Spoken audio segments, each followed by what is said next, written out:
চিৎ জগতের প্রতিফলন হচ্ছে এই জগৎ। শঙ্করাচার্য তার মতবাদ স্থাপন করতে গিয়ে বললেন, এই জগৎটা হচ্ছে ভ্রম, ব্রহ্ম সত্য, জগৎ মিথ্যা। মিথ্যা মানে এই জগৎটা নেই। যেমন এই যে মায়া, সেটা কিরকম, যে মরীচিকাতে জল ভ্রম হচ্ছে, মরীচিকায় পথভ্রষ্ট হয়ে পথিক মরীচিকা থেকে দেখে ভাবছে এখানে জল আছে, পথিক সে তৃষ্ণার্ত হয়ে সেই মরীচিকার পেছনে ছুটছে, তার ফলে কি কোনোদিন তার তৃষ্ণার নিবৃত্তি হবে? হবে না। এগুলি মায়া, এটা নয়, কিন্তু আমরা মনে করছি। দেখুন রামানুজাচার্য কি সুন্দরভাবে তাই মতবাদটাকে খণ্ডন করলেন। ঠিক আছে, মরীচিকায় জল নেই, কিন্তু কোথাও না কোথাও তো জল আছে, সেই জন্য মরীচিকাকে জল ভ্রম হচ্ছে। যদি না থাকতো তাহলে ভ্রমের প্রশ্ন আসতো। তাহলে এই জগতে যে আমরা বৈচিত্র্য দেখছি, এই বৈচিত্র্যটা কোথাও আছে, তা না হলে এই বৈচিত্র্য আমরা কিভাবে দেখব?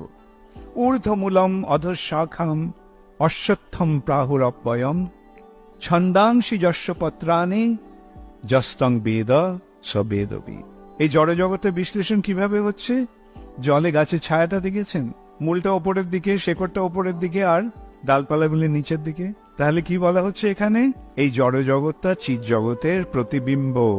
প্রতিবিম্ব তো বস্তু নেই, কিন্তু কোথাও না কোথাও বস্তু আছে বলে তো সেই বস্তুটির ভ্রম হচ্ছে।